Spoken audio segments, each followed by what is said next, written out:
ഈ തലമുറ യേശുക്രിസ്തുവിന്റെ രണ്ടാം വരവിന് വേണ്ടി ഒരുക്കപ്പെടുന്നു. പ്രിയപ്പെട്ടവരെ, നൂറ്റാണ്ടുകളായി നിവർത്തിക്കപ്പെടാതെ കിടന്ന പ്രവചനങ്ങൾ എന്തുകൊണ്ട് ഈ തലമുറയിൽ നിവർത്തിക്കപ്പെടുന്നു? കർത്താവിന്റെ വരവിന് വേണ്ടി ഈ തലമുറ ഒരുക്കപ്പെടുകയാണ്. ദാനിയേൽ ഇങ്ങനെ വെളിപ്പെടുത്തി, ഈ പ്രവചനങ്ങളെ അന്ത്യകാലം വരെ അടച്ചു മുദ്രയിടണം.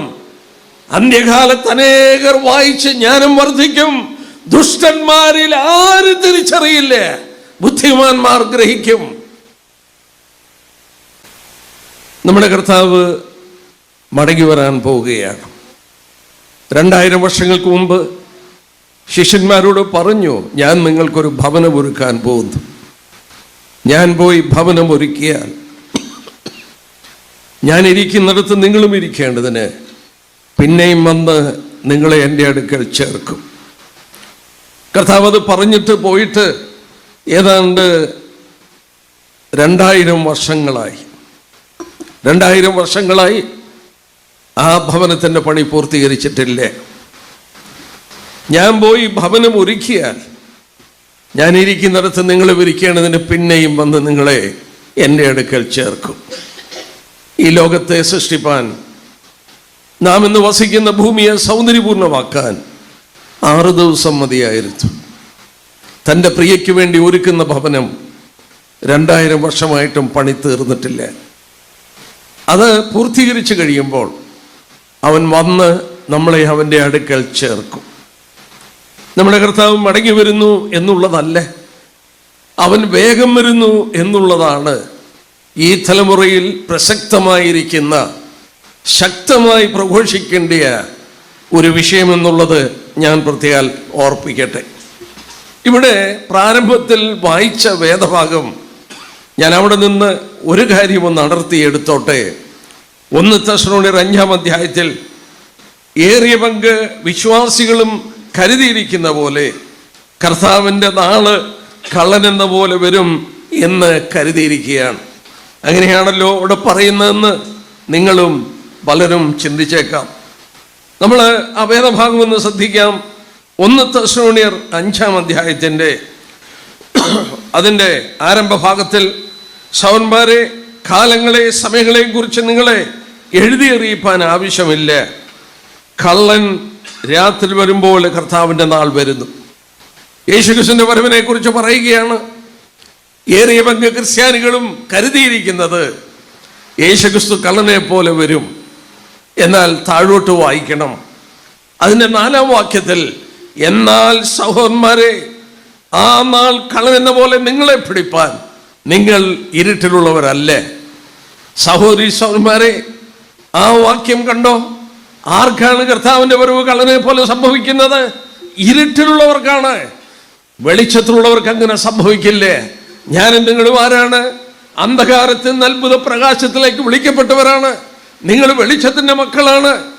ഈ ലോകത്തിൻ്റെ ജനത്തിന്, അവർക്ക് കർത്താവിൻ്റെ വരവ് കള്ളനെ പോലെ സംഭവിക്കുമ്പോൾ തൻ്റെ ജനത്തിന് അത് സംഭവിക്കില്ല എന്ന് വളരെ വ്യക്തമായി ദൈവവചനം ഓർപ്പിക്കുന്നു. നമ്മുടെ കർത്താവിൻ്റെ 1-ാം വരവ്, പ്രിയപ്പെട്ട നിങ്ങളോട് പറയട്ടെ, അവൻ്റെ 1-ാം വരവിൽ ഏതാണ്ട് 300 പ്രവചനങ്ങൾ അവൻ്റെ മരണ പുനരുത്ഥാനത്തുള്ള ബന്ധത്തിൽ നിവർത്തിക്കപ്പെട്ടിട്ടുണ്ട്. ഞാനതിൻ്റെ വിശദീകരണത്തിലേക്കൊന്നും പോകുന്നില്ല. ഏതാണ്ട് 300 പ്രവചനങ്ങൾ നിവർത്തിക്കപ്പെട്ടു. കർത്താവിൻ്റെ 2-ാം വരവ് ലോകത്തിലാകമാനം അനേക പ്രവചനങ്ങൾ നിവർത്തിക്കപ്പെട്ടുകൊണ്ടിരിക്കുകയാണ്.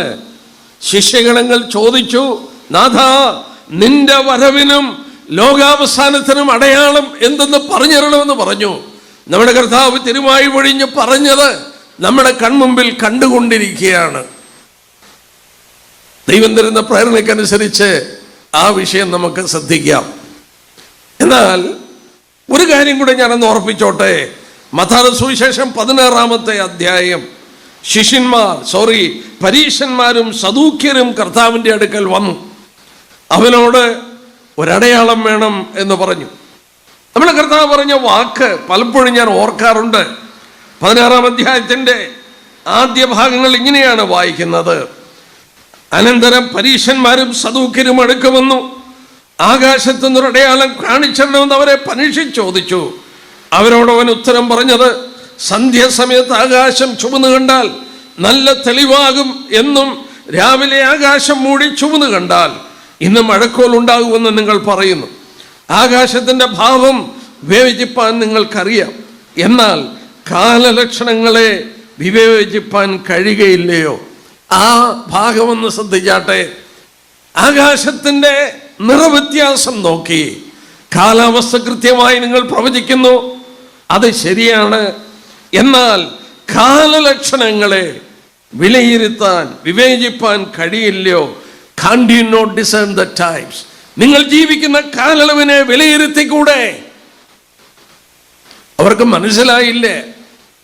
ഞാൻ നിങ്ങളോട് ഓർപ്പിക്കട്ടെ, നമ്മുടെ കർത്താവിൻ്റെ ഒന്നാം വരവ് അനേക പ്രവചനങ്ങൾ നിവർത്തിച്ചുകൊണ്ടാണ് വന്നത്.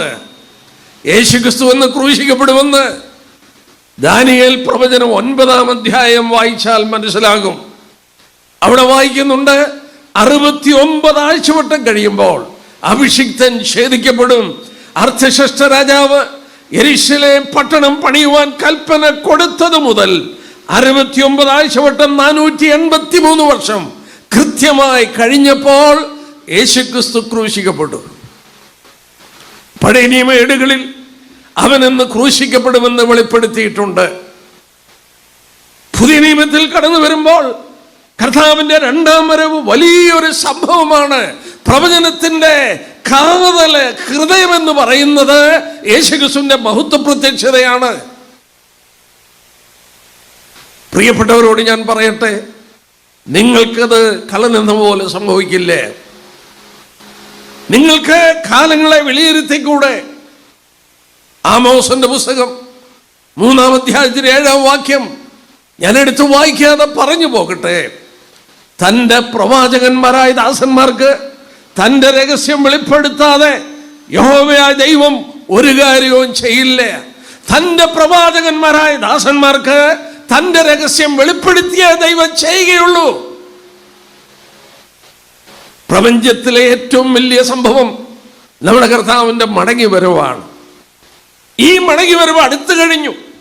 ഒരു വാക്യം കൂടെ പറഞ്ഞിട്ട് ഞാൻ ആമുഖമായി പറയാനുള്ളത് വിടുകയാണ്. എൻ്റെ മനസ്സിൽ പ്രേരണ തോന്നുന്നു ആ വാക്യം കൂടെ പറയാൻ. എബ്രായലേഖനം 10-ാം അധ്യായം എന്ന് നോക്കിയാട്ടെ. എബ്രായലേഖനം 10-ാം അധ്യായം, അവിടെ ചിലർ ചെയ്യുന്ന പോലെ നമ്മുടെ സഭായോഗങ്ങളെ ഉപേക്ഷയെ വിചാരിക്കരുത് എന്ന് പറഞ്ഞിട്ട് 10-ാം അധ്യായത്തിൻ്റെ 25-ാം വാക്യത്തിൻ്റെ അവസാനം നോക്കിയേ. എബ്രായലേഖനം 10-ാം അധ്യായത്തിൻ്റെ 25-ാം വാക്യത്തിൻ്റെ അവസാനം, നാൾ സമീപിക്കുന്നെന്ന് കാണുന്തോറും അത് അധികമായി ചെയ്യണം. ദൈവജനത്തിന് ആഹ്വാനം കൊടുക്കുകയാണ്. നാൾ സമീപിക്കുന്നെന്ന് നിങ്ങൾക്കറിയാം. ഓ പ്രിയപ്പെട്ട എൻ്റെ കേൾവിക്കാരോട്, ഈ ദേശവാസികളോട് ഞാൻ പറയട്ടെ, കർത്താവ് മടങ്ങി വരാറായി. യേശുക്രിസ്തു വേഗം വരുന്നു. ഞാനൊന്നും കൂടെ ഊന്നി പറയട്ടെ, എനിക്ക് പരിമിതമായ സമയമാണ്.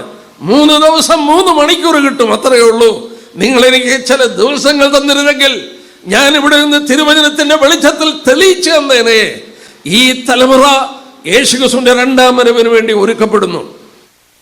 പ്രിയപ്പെട്ടവരെ, നൂറ്റാണ്ടുകളായി നിവർത്തിക്കപ്പെടാതെ കിടന്ന പ്രവചനങ്ങൾ എന്തുകൊണ്ട് ഈ തലമുറയിൽ നിവർത്തിക്കപ്പെടുന്നു? കർത്താവിന്റെ വരവിന് വേണ്ടി ഈ തലമുറ ഒരുക്കപ്പെടുകയാണ്. ദാനിയേൽ ഇങ്ങനെ വെളിപ്പെടുത്തി, ഈ പ്രവചനങ്ങളെ അന്ത്യകാലം വരെ അടച്ചു മുദ്രയിടണം. അന്ത്യകാലത്ത് അനേകർ വായിച്ച് ജ്ഞാനം വർദ്ധിക്കും. ദുഷ്ടന്മാരിൽ ആരും തിരിച്ചറിയില്ല, ബുദ്ധിമാന്മാർ ഗ്രഹിക്കും. ദൈവത്തെ അന്വേഷിക്കുന്ന ബുദ്ധിമാന്മാർക്ക് ഗ്രഹിക്കാൻ കഴിയും. ഞാൻ എൻ്റെ വിഷയത്തിലേക്ക് വരട്ടെ. യേശുക്രിസ്തു വരാറായെന്നുള്ളതിൻ്റെ ഏറ്റവും വലിയ തെളിവ് ഇസ്രായേൽ രാഷ്ട്രമാണ്. കഴിഞ്ഞ രാത്രി ഞാനത് പ്രസംഗിപ്പാനായിട്ട് ആരംഭിച്ചു.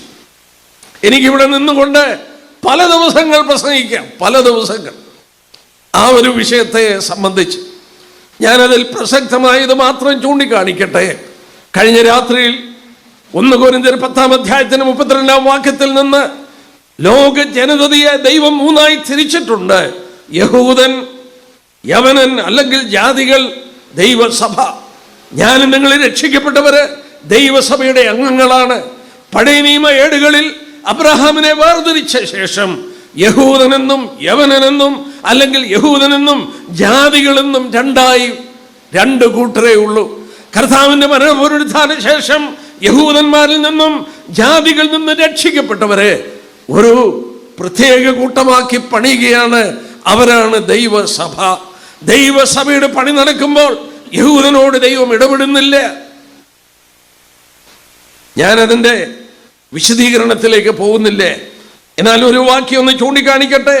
റോമാലേഖനം 11-ാം അധ്യായത്തിൽ നിന്ന് കഴിഞ്ഞ രാത്രി നമ്മൾ ഓർത്തു. അതിൻ്റെ ഒരു ഭാഗമേ ഞാൻ ചൂണ്ടിക്കാണിച്ചുള്ളൂ. റോമാലേഖനം 9, 10, 11 ഈ 3 അധ്യായങ്ങൾ യഹൂദനെ കുറിച്ച് പറയുന്ന അധ്യായങ്ങളാണ്. റോമർ 9, 10, 11 ഈ 3 അധ്യായങ്ങൾ. അതിൽ 11-ാം അധ്യായത്തിൽ വരുമ്പോൾ അതിൻ്റെ 15-ാം വാക്യം നോക്കിയാട്ടെ. റോമലേഖനം 11-ാം അധ്യായത്തിന്റെ 15-ാമത്തെ വാക്യം. അവരുടെ ഭ്രംശം. ആരുടെ ഭ്രംശമാണ്? യഹൂദന്റെ ഭ്രംശം. അവരുടെ ഭ്രംശം ലോകത്തിന് നിരപ്പിന് ഹേതുവായി എങ്കിൽ അവരുടെ അംഗീകരണം മരിച്ചവരുടെ ഉയർപ്പെന്നല്ലാതെ എന്താകും? ദൈവത്തിന് സ്തോത്രം. പൗലോസ് പറയുന്ന വാക്ക് ശ്രദ്ധിക്കുക. അവരുടെ ഭ്രംശം. കഴിഞ്ഞ രാത്രി നമ്മൾ വിശദമായി കണ്ടു. യഹൂദനെ തള്ളിക്കളഞ്ഞപ്പോൾ ജാതികളിലേക്ക് ദൈവം തന്റെ കരങ്ങൾ നീട്ടി. ജാതികളിൽ നിന്ന് ഒരു ജനത്തെ തന്റെ നാമത്തിനായി വേർതിരിപ്പാൻ ദൈവത്തിന് പ്രസാദം തോന്നി. അപ്പോസ്തലപ്രവൃത്തി 18-ാം അധ്യായം നമ്മൾ കണ്ടു. അവിടെ വായിക്കുന്നുണ്ട്, അനന്തരം after this I will rebuild the fallen tabernacle of David. വീണുപോയ ദാവീദിന്റെ കൂടാരങ്ങളെ ഞാൻ പണിയുന്നത് എന്നാണെന്ന് ചോദിച്ചാൽ, ജാതികളിൽ നിന്നൊരു ജനത്തെ എടുക്കുന്നു, അതിന്റെ പണി പൂർത്തീകരിക്കണം. അപ്പോസ്തലപ്രവൃത്തി 15-ാം അധ്യായത്തിന്റെ 14-15 വാക്യങ്ങൾ വായിച്ചാൽ മതി. ഞാൻ എടുത്ത് വായിക്കുന്നില്ല. എന്നാൽ ഞാനൊന്ന് ഓർപ്പിച്ചു കൊള്ളട്ടെ. അവരുടെ ഭ്രംശം യഹൂദനെ തള്ളിക്കളഞ്ഞപ്പോൾ, നമ്മൾ ഓർക്കണം, നമ്മുടെ കർത്താവ് വന്നത് യഹൂദന്റെ മധ്യത്തിലാണ്. ശിഷ്യന്മാരെ പറഞ്ഞയച്ചത് അവിടോട്ടാണ്. എന്നാൽ കഴിഞ്ഞ ദിവസം നമ്മൾ കണ്ടു, മത്തായി 22-ൽ കർത്താവ് ക്ഷണിച്ചവരെ വിളിക്കേണ്ടതിന് വീണ്ടും വീണ്ടും ദാസന്മാരെ അയച്ചു. അവസാനം തന്റെ ദാസന്മാരുടെ ക്ഷണം തിരസ്കരിക്കുക മാത്രമല്ല, അവരെ കൊല്ലുവാനും തുടങ്ങി.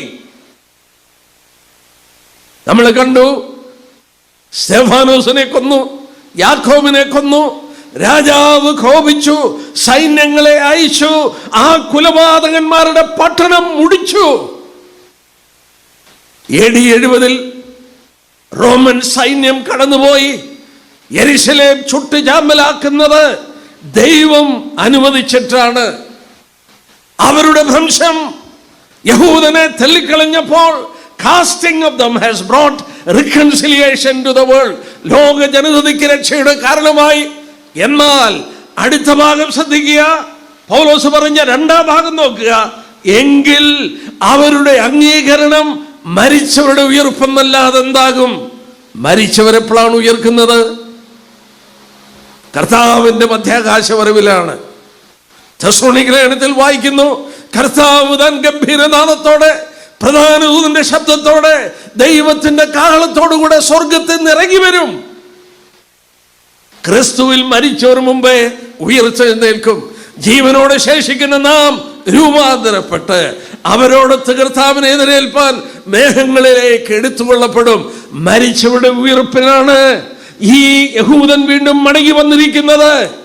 അവരുടെ ഭ്രംശം ലോകത്തിന് നിരപ്പിന് കാരണമായി എങ്കിൽ അവരുടെ അംഗീകരണം മരിച്ചവരുടെ ഉയർപ്പിനല്ലാതെ എന്താകും? ഞാനല്ല പറയുന്നത്, ദൈവവചനം പറയുകയാണ്. എന്റെ പ്രിയപ്പെട്ടവരെ, ഒരു വാക്യം കൂടി ഞാൻ വായിച്ചിട്ട് ഞാൻ അടുത്ത ഭാഗത്തിലേക്ക് പോകാം. യെശയ്യാ പ്രവചനം 11-ാമത്തെ അധ്യായം നോക്കിക്കാട്ടെ. ഈ ലോകത്തിന്റെ 4 കോണിൽ നിന്നും യഹൂദനെ മടക്കിക്കൊണ്ടിരുന്ന കാര്യം പറയുകയാണ്. അതിൻ്റെ 11 തൊട്ടുള്ള വാക്യം, അന്നാളിൽ കർത്താവ് തന്റെ ജനത്തിൽ ശേഷിച്ചിരിക്കുന്ന ശേഷിപ്പിനെ അശൂരിൽ നിന്നും മിസ്രൈമിൽ നിന്നും പത്രോസിൽ നിന്നും കൂശിൽ നിന്നും ഏലാമിൽ നിന്നും ഷീനാറിൽ നിന്നും ഹാമാത്തിൽ നിന്നും സമുദ്രത്തിലെ ദ്വീപുകളിൽ നിന്നും വീണ്ടുകൊള്ളുവാൻ 2-ാം പ്രാവശ്യം കൈ നീട്ടും. ഇവിടെ ഒരു കാര്യം മാത്രം ഞാൻ പറയട്ടെ, ഓരോ സ്ഥലങ്ങളും എനിക്ക് വിശദീകരിക്കാം. നമ്മുടെ കർത്താവ് പറഞ്ഞു, അത് സംഭവിക്കുന്നതിന് 40 വർഷം മുമ്പ് പറഞ്ഞു, നിങ്ങൾ വാളിന്റെ വായ്ത്തലാൽ വീഴും, സകല ജാതികളിലേക്ക് നിങ്ങൾ ബദ്ധരായി പോകും. ഇവിടെ നോക്കുക, അവരെ വീണ്ടും 2ാമത് കൂട്ടി വരുത്തുകയാണ്. ഇവിടെ നമ്മൾ വായിക്കുന്നു 11-ാം വാക്യത്തിന്റെ അവസാനം, ദ്വീപുകളിൽ നിന്ന് വീണ്ടുകൊള്ളുവാൻ 2-ാം പ്രാവശ്യം കൈനീട്ടും. അടുത്തതാണ് എന്നെ ചിന്തിപ്പിച്ചത്. അവൻ ജാതികൾക്ക് ഒരു കൊടിയുയർത്തി ഇസ്രായേലിന്റെ പുരുഷന്മാരെ ചേർക്കുകയും യഹൂദയുടെ ചെതറിപ്പോയവരെ ഭൂമിയുടെ 4 ദിക്കിൽ നിന്ന് ഒന്നിച്ചു കൂട്ടുകയും ചെയ്യും. Praise the Lord. ദൈവത്തിന് മഹത്വം. എന്റെ പ്രിയ കേൾവിക്കാരോട് പറയട്ടെ, ഈ വചനം ഒന്ന് ശ്രദ്ധിക്കുക. ഇവിടെ വായിക്കുന്നത് എന്താണ്? അവൻ ഭൂമിയുടെ 4 ദിക്കിൽ നിന്നും അവരെ കൂട്ടുന്നു. കഴിഞ്ഞ രാത്രി ഞാൻ പറഞ്ഞു, ഏതാണ്ട് 130 രാജ്യത്ത് നിന്ന് ദൈവം അവരെ കൂട്ടിക്കൊണ്ടുവന്നു. 130 രാജ്യം. കൊച്ചിയിൽ നിന്നുള്ളവർ പോയി. 10 പേരിൽ കൂടുതൽ ഇനി അവിടെ ഇല്ലേ. കൊച്ചിയിൽ കിടന്ന യഹൂദനൊക്കെ പോയി. മാളയിലും കൊടുങ്ങല്ലൂരും പറവൂരിലും ചേന്നമംഗലത്തും ഒക്കെ യഹൂദന്മാരുണ്ടായിരുന്നു. ഞാൻ അവിടെയൊക്കെ പോകാറുണ്ട്. അവിടെയൊന്നും ഇന്ന് യഹൂദനില്ല. കൊച്ചിയിൽ ഏതാണ്ട് ഒരു 10 പേരിൽ കൂടുതലില്ല. ബാക്കിയുള്ളവരൊക്കെ പോയി. ലോകത്തിന്റെ 130 രാജ്യത്ത് നിന്ന് ദൈവം 2ാമത് അവരെ മടക്കി വരുത്തി. പക്ഷേ ഇവിടെ ഒരു കാര്യം ഞാൻ ഓർപ്പിക്കട്ടെ, ജാതികൾക്കൊരു കൊടി ഉയർത്തുകയാണ്. ഇംഗ്ലീഷിൽ വായിച്ചാൽ the Lord has laid up a banner for the nation. ദൈവം രാഷ്ട്രങ്ങൾക്കൊരു ബാനറുകളെത്തി. എന്താ ബാനർ? എന്റെ പുത്രൻ മടങ്ങി വരുന്നു, എന്റെ പുത്രൻ രാജ്യം സ്ഥാപിക്കാൻ മടങ്ങി വരുന്നു. ഞാന് ഇവിടം പറഞ്ഞങ്ങ് വിടട്ടെ. എന്റെ മനസ്സിൽ പല വാക്യങ്ങൾ വരുന്നു. എന്റെ പ്രിയപ്പെട്ടവരോട് ആത്മാർത്ഥമായി ഞാനൊന്നുകൂടെ പറഞ്ഞു പോകട്ടെ. യഹൂദൻ ദൈവം നൽകിയ ഏറ്റവും വലിയ അടയാളമാണ്, ഏറ്റവും വലിയ തെളിവാണ്.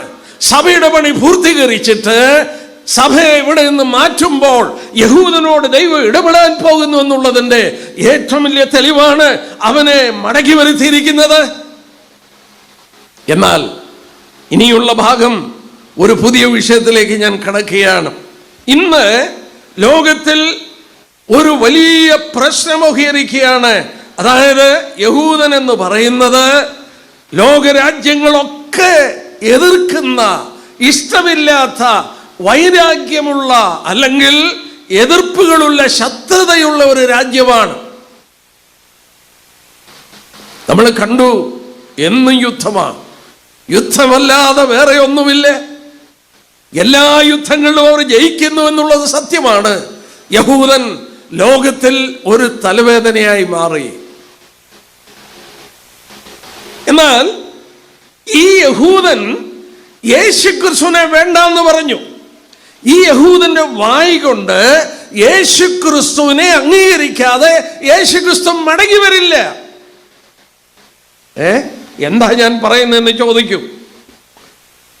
നമ്മുടെ കർത്താവിന്റെ വരവ് 2 ഘട്ടമാണ്. ഒന്ന് രഹസ്യവരവ്, മധ്യാകാശത്തിൽ തന്നെ ജനത്തെ ചേർക്കാൻ വരും. 7 വർഷം കഴിയുമ്പോൾ മഹത്വ പ്രത്യക്ഷത, രാജാതി രാജാവായി തേജസ്സോടെ ഭൂമിയിൽ രാജാവായി ഇറങ്ങി വരും. കർത്താവിന്റെ 2ാം വരവ് 2 ഘട്ടമാണ്, രഹസ്യവരവും പരസ്യവരവും.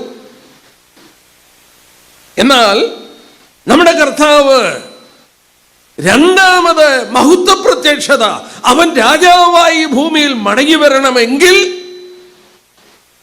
യഹൂദന്മാർ ഒരിക്കൽ പറഞ്ഞു, ഞങ്ങൾക്ക് അവനെ വേണ്ട, അവനെ ക്രൂശിക്ക, ഞങ്ങൾക്ക് ബറബ്ബാസിനെ മതിയെന്ന് പറഞ്ഞു.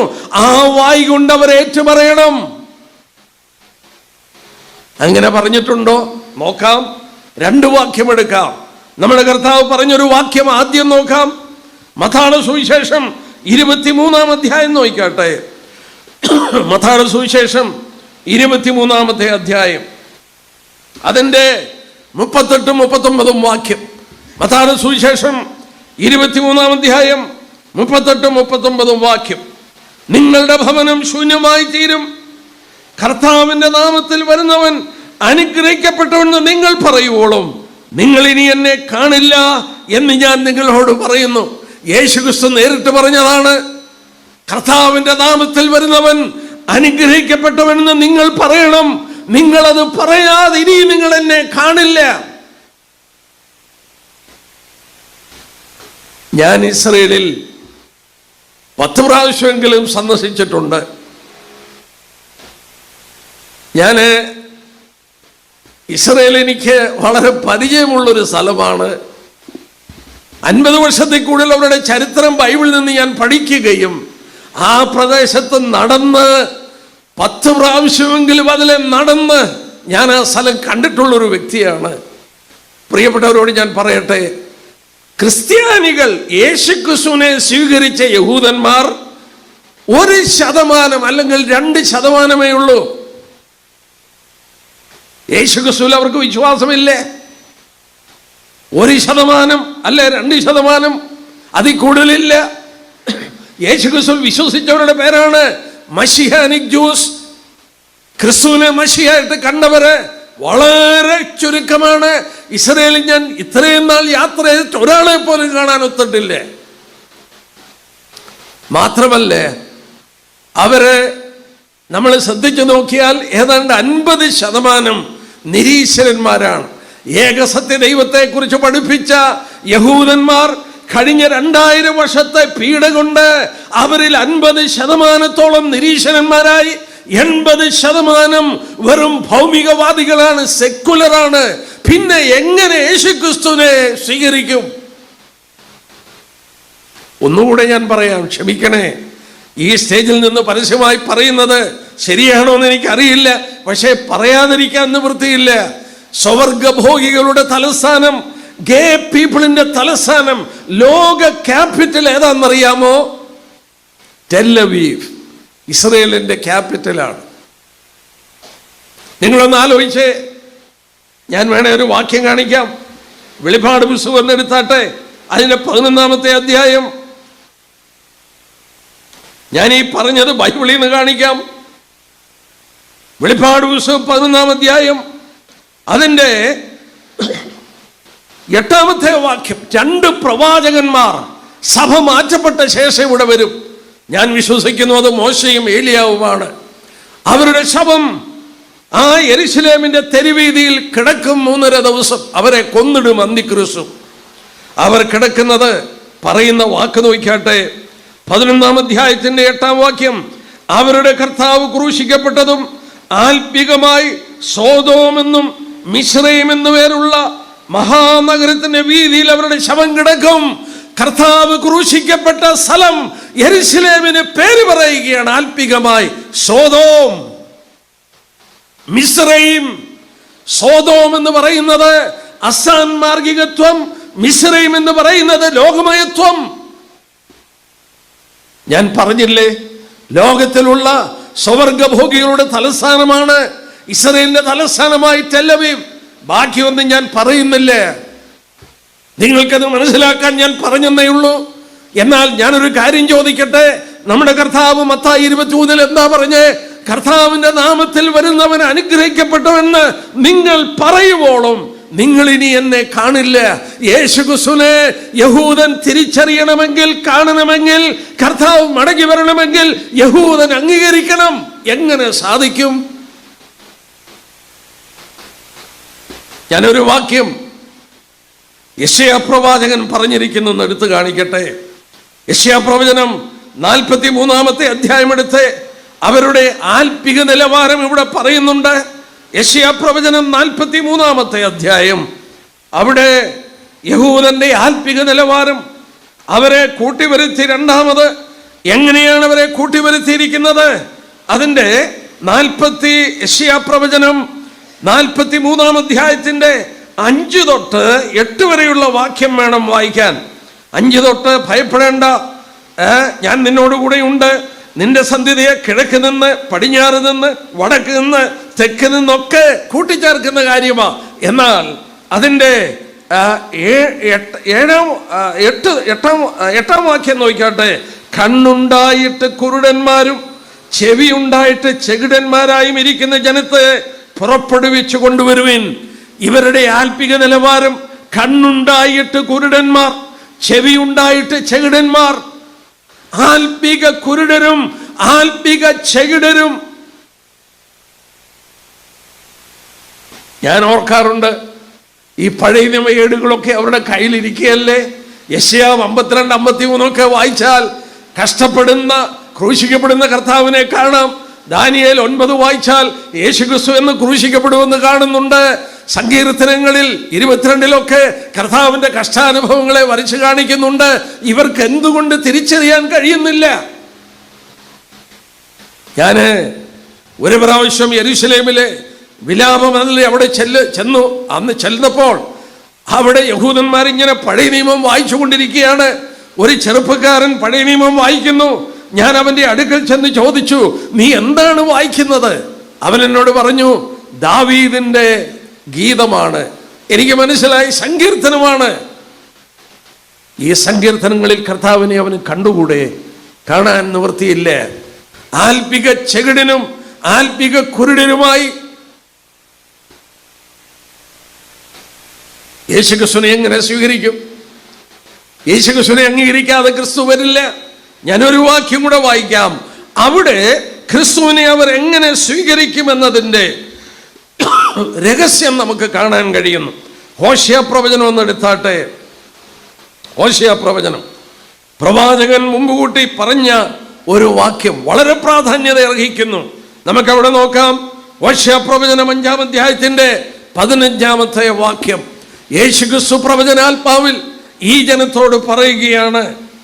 ഹോശേയാവ് 5:15. അവർ കുറ്റമേറ്റു പറഞ്ഞ് എന്റെ മുഖം അന്വേഷിക്കുവോളം ഞാൻ മടങ്ങിപ്പോയി എന്റെ സ്ഥലത്തിലിരിക്കും. കഷ്ടതയിൽ അവരെന്നെ ജാഗ്രതയോടെ അന്വേഷിക്കും. ആ വാക്കുണ്ടോ? യേശുക്രിസ്തു ഇവിടുന്ന് വന്ന് സ്വർഗത്തിൽ നിന്ന് അവരുടെ ഇടയിലേക്ക് വന്നു. ഇവിടെ പറയുന്ന കണ്ടോ? അവർ കുറ്റമേറ്റു പറഞ്ഞ് എന്റെ മുഖം അന്വേഷിക്കണം. എന്നെ വേണ്ടാന്ന് പറഞ്ഞില്ലേ? എന്നെ ക്രൂശിക്കാൻ പറഞ്ഞില്ലേ? അവന്റെ രക്തം ഞങ്ങളുടെ മേലും ഞങ്ങളുടെ മക്കളുടെ മേലും വരട്ടെന്ന് അവർ കരഞ്ഞില്ലേ? അവർ കുറ്റമേറ്റു പറഞ്ഞ് എന്റെ മുഖം അന്വേഷിക്കുന്നത് വരെ ഞാൻ മടങ്ങിപ്പോയി എന്റെ സ്ഥലത്തിലിരിക്കും. സ്വർഗത്തിൽ നിന്ന് മണ്ണ കർത്താവ് മടങ്ങിപ്പോയി. മരിച്ചുയർത്തവൻ സ്വർഗത്തിലേക്ക് പോയി. 110-ാം സങ്കീർത്തനം പിതാവായ ദൈവം അവനോട് പറഞ്ഞു, നീ എന്റെ പുത്രൻ, എന്റെ വലത്ത് ഭാഗത്തിരിക്കുക. നിന്റെ ശത്രുക്കൾ നിന്റെ പാദപീഠമാകുവോളം എന്റെ വലത്ത് ഭാഗത്തിരിക്കാൻ പറഞ്ഞു. പിതാവിന്റെ വലത്ത് ഭാഗത്ത് ശത്രുക്കൾ പാദപീഠമാകുന്നത് വരെ പുത്രൻ ഇരിക്കുകയാണ്. ഈ വാക്യം കണ്ടോ? എന്നുവരെയാണ് കർത്താവ് അവിടെ ഇരിക്കുന്നത്. ആ വാക്യത്തിൽ വീണ്ടും ഒരു രഹസ്യമുണ്ട്. അവർ കുറ്റമേറ്റു പറഞ്ഞ് എന്റെ മുഖം അന്വേഷിക്കുന്നത് വരെ യഹൂദൻ അവർ കുത്തിവെങ്കിലേക്ക് നോക്കണം. അവർ പറയണം, ഞങ്ങളുടെ മശിയെ ഞങ്ങൾ കൊന്നു. അവർക്കറിയണം, അതുവരെ ഞാൻ അവിടെ പോയിരിക്കും. എന്നാൽ അടുത്തായിട്ട് അവിടെ പറഞ്ഞു കണ്ടോ, കഷ്ടതയിൽ അവർ എന്നെ ജാഗ്രതയോടെ അന്വേഷിക്കും. അവരെപ്പോഴാണ് എന്നെ അന്വേഷിക്കുന്നത്? കഷ്ടതയിലാണ് അന്വേഷിക്കുന്നത്. എന്റെ പ്രിയപ്പെട്ടവരെ, ഇന്ന് ഇസ്രയേലിൽ നമ്മൾ കണ്ടു, ഇറാനും അമേരിക്കയും ഒക്കെ ഏർപ്പെട്ട യുദ്ധമാണ്. ഞാൻ നാളെ രാത്രി സമയമുണ്ടെങ്കിൽ എടുക്കാം. ഭയാനകമായ ഒരു 3-4 യുദ്ധത്തിലേക്ക് നീങ്ങുകയാണ്. ഇസ്രയേലിനെ 2 ലോകം കൊന്നുകളയാൻ പോവുകയാണ്. നാളെ ആ രാത്രി ഞാൻ എടുത്ത് കാണിക്കാം. ബൈബിളിന്റെ പ്രവചനം ഞാൻ കാണിച്ചു തരാം. അതിന്റെ മുന്നോടിയാണ് ഇന്ന് കാണുന്നത്. എന്നാൽ ഇവിടെ നമ്മൾ നോക്കുക, അവർ കഷ്ടതയിൽ എന്നെ ജാഗ്രതയോടെ അന്വേഷിക്കും. നമുക്ക് ഒരു വേദഭാഗത്തിലേക്ക് വരാം. യെരമ്യാ പ്രവചനം ഒന്ന് എടുത്താട്ടെ. നമ്മുടെ കണ്ണു തുറന്ന് വായിക്കേണ്ട ഒരു വേദഭാഗമാണ്. യെരമ്യാ പ്രവചനം 30. 2500 വർഷം മുമ്പ് ദൈവം യെരമ്യാ പ്രവാചകനോട് പറഞ്ഞു, ഞാൻ പറയുന്നത് ഒരു പുസ്തകത്തിൽ എഴുതി വെക്കണം. എന്താ ദൈവം പറഞ്ഞത്? 2-ാം വാക്യം പുസ്തകത്തിൽ എഴുതി വെക്കണം. 3-ാം വാക്യം, ഞാൻ ഇസ്രായേലും യഹൂദയുമായ എൻ്റെ ജനത്തിന്റെ പ്രവാസം മാറ്റുവാനുള്ള കാലം വരുമെന്ന് യഹോവയുടെ അരുളപ്പാട്. ഞാൻ അവരുടെ പിതാക്കന്മാർ കൊടുത്ത ദേശത്തിലേക്ക് അവരെ മടക്കി വരുത്തും, അവർ അതിനെ കൈവശമാക്കും എന്ന് യഹോവയുടെ അരുളപ്പാട്. എന്നെ കേൾക്കുന്ന സഹോദരീ സഹോദരന്മാരെ, ഞാനൊരു കാര്യം ചോദിച്ചോട്ടെ. ഈ പ്രവചനം എഴുതി വെക്കാൻ പറഞ്ഞത് ഇന്നേക്ക് 2500 വർഷം മുമ്പാണ്. സ്വർഗത്തിലെ ദൈവം പറയുകയാണ്, എൻ്റെ ജനം മടങ്ങി വരുന്നൊരു കാലമുണ്ടാകും. A time will come. ചരിത്രത്തിൽ ഒരു ദിവസം വരും. വന്നോ? ദൈവം 2500 വർഷം മുമ്പ് നിശ്ചയിച്ച ആ സമയം വന്നോ? നിങ്ങളൊന്ന് മറുപടി പറഞ്ഞേ. ആ സമയം വന്നോ? എൻ്റെ ജനത്തിന്റെ പ്രവാസം മാറ്റി അവരുടെ പിതാക്കന്മാർ കൊടുത്ത സ്ഥലത്തിലേക്ക് ഞാൻ അവരെ മടക്കി വരുത്തും എന്ന് ദൈവം പറഞ്ഞു. അത് നടന്നു കഴിഞ്ഞു. ദൈവം അവരെ മടക്കി കൊണ്ടുവന്നു. ഇനിയുള്ള കാര്യമാണ് പറയാനുള്ളത്. ഇനി എന്താ നടക്കേണ്ടത്? ഹോശേയ 5:15 എന്താ വായിച്ചേ? അവരുടെ കഷ്ടതയിൽ അവർ എന്നെ ജാഗ്രതയോടെ അന്വേഷിക്കും. അടുത്ത ഭാഗം നോക്കിയേ, 4 തൊട്ടുള്ള വാക്യം അവരുടെ കഷ്ടതയെക്കുറിച്ച് പറയുകയാണ്. യഹൂദൻ മടങ്ങി വന്ന ശേഷം ഇനി നടക്കേണ്ടത് എന്താണെന്ന് പറയുന്നു. നോക്കട്ടെ. യഹോവ ഇസ്രായേലിനെയും യഹൂദയെയും കുറിച്ച് അരുളി ചെയ്ത വചനങ്ങളാവിത്. യഹോവ ഇപ്രകാരം അരുളി ചെയ്യുന്നു, നാം നടുക്കത്തിന്റെ മുഴക്കം കേട്ടിരിക്കുന്നു. സമാധാനമല്ല, ഭയമത്രേ ഉള്ളത്. പുരുഷൻ പ്രസവിക്കാറുണ്ടോ എന്ന് ചോദിച്ചു നോക്കുവിൻ. ഏത് പുരുഷനും നോവ് കിട്ടിയ സ്ത്രീയെ പോലെ കൈ നടുവിൻ കൊടുത്തിരിക്കുന്നതും ഏത് മുഖവും വിളറിയിരിക്കുന്നത് ഞാൻ കാണുന്നത് എന്ത്? ആ നാൾ പോലെ വേറെ ഇല്ലാതെ വണ്ണം അത് വലുതായിരിക്കുന്ന കഷ്ടം, അത് യാക്കോബിന് കഷ്ടകാലം തന്നെ. ഇസ്രായേൽ മടങ്ങി വന്ന് കഴിയുമ്പോൾ ദൈവം ചോദിക്കുകയാണ്, പുരുഷൻ പ്രസവിക്കാറുണ്ടോ? പിന്നെ എന്തിനാണ് ഈ പുരുഷന്മാർ എളിക്ക് കൈ കൊടുത്ത് കണ്ണു തുറിച്ച് അന്യോന്യം നോക്കി നിൽക്കുന്നത്? ദൈവം പറയുന്നു, 7-ാം വാക്യം, ആ നാൾ പോലെ വേറെ ഇല്ലാതെ വണ്ണം വലിയതായ കഷ്ടം. ഞാൻ എടുത്ത് വായിക്കാതെ പറഞ്ഞു പോകട്ടെ.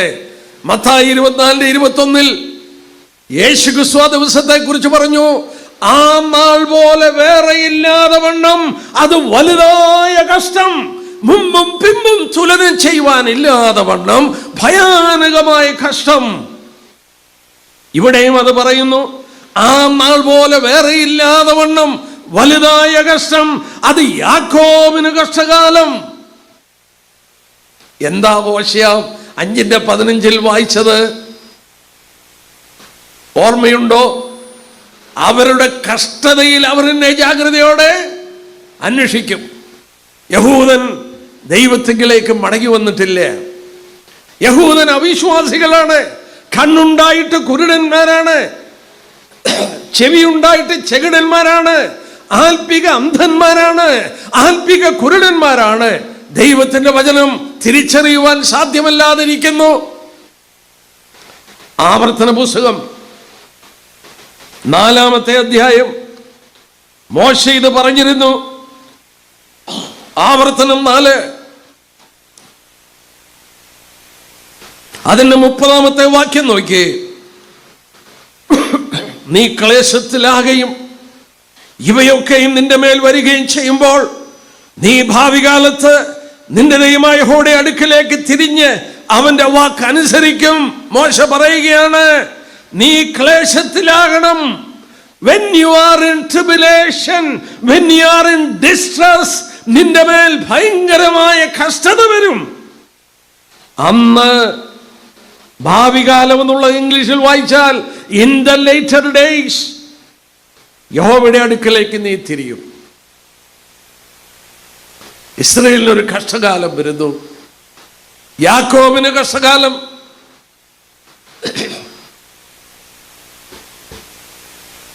ഈ കഷ്ടകാലം പ്രിയപ്പെട്ട നിങ്ങളോട് ഓർപ്പിക്കട്ടെ, യെരുശലേമിനോടുള്ള ബന്ധത്തിൽ സംഭവിക്കാൻ പോവുകയാണ്. എന്താ അങ്ങനെ പറഞ്ഞത്? യഹൂദനെ ദൈവം പറയുന്നത് നിങ്ങൾ തനി തങ്കമായിരുന്നു. നമുക്കൊരു വാക്യം ഒന്ന് വായിക്കാം, 1-2 വാക്യം. അതായത് എസെക്കിയേൽ പ്രവചനം 22 വാക്യം നോക്കിക്കേ.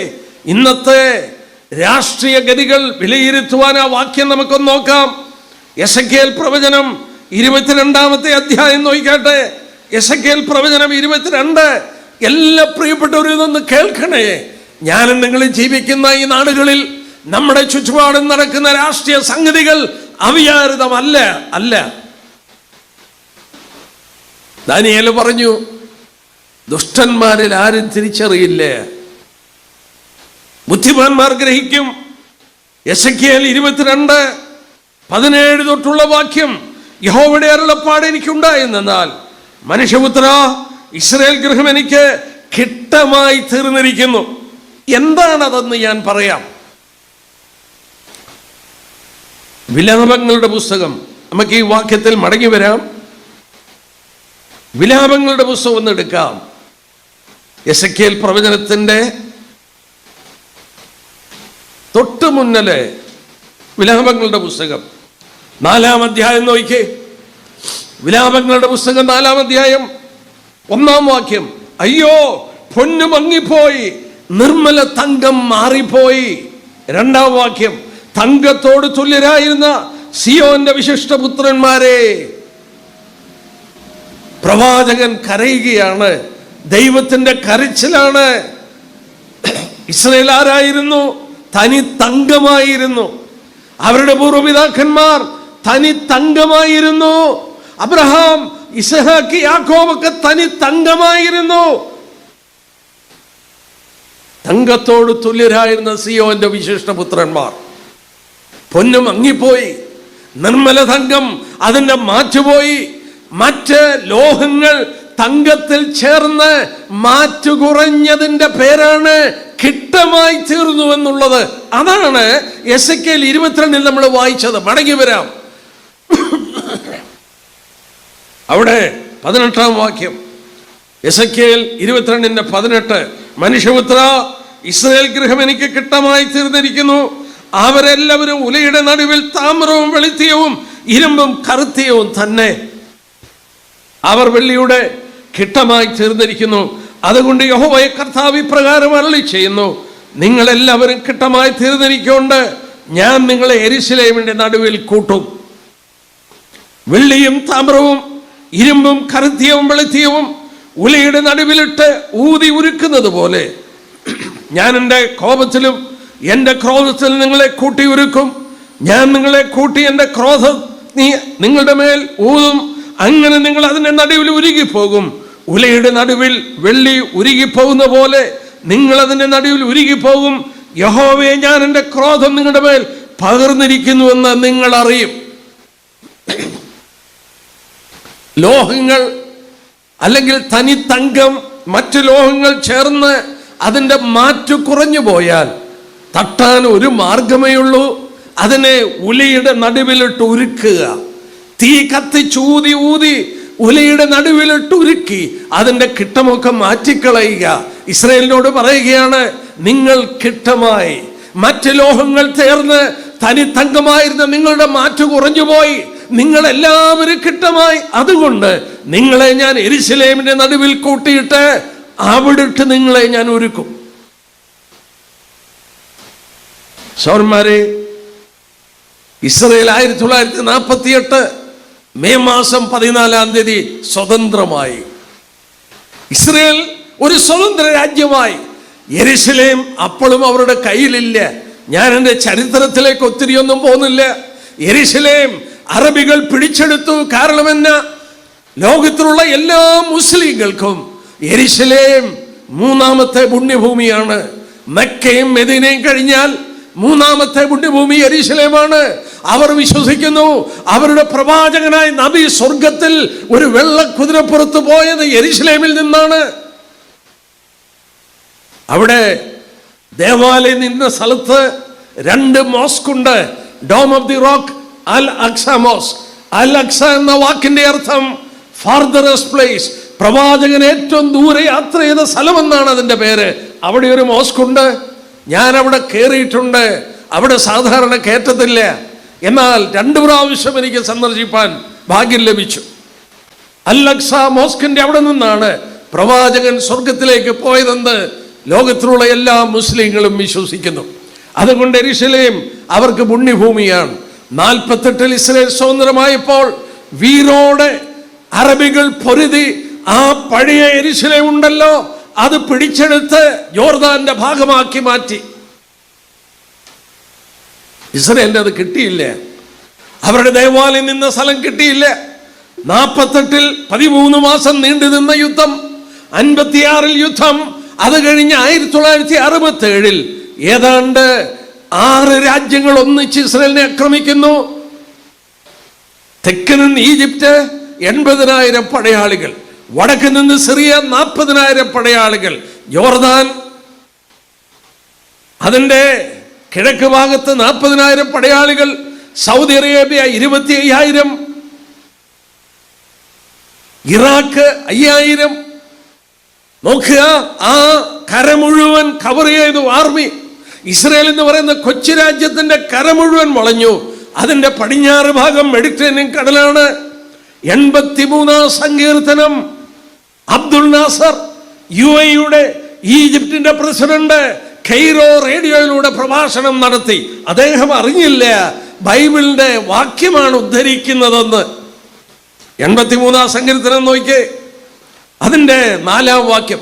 ഇതേ വാക്ക് താൻ ബൈബിൾ ഉദ്ധരിക്കുകയാണെന്ന് അറിയാതെ പറയുകയാണ്. വരുവീൻ, 83-ാം സങ്കീർത്തനം 4-ാം വാക്യം, വരുവീൻ, ഇസ്രായേൽ ഒരു ജാതിയായിരിക്കാതെ വണ്ണം അവരെ മുടിച്ചു കളയുക.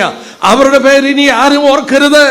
അവരിങ്ങനെ ഒന്നിച്ചുകൂടി 6 രാജ്യങ്ങൾ, റഷ്യയുടെ 10,000 സൈന്യം സഹായിപ്പാനുണ്ട്. ആയുധങ്ങൾ കൊണ്ട് നിറച്ചു.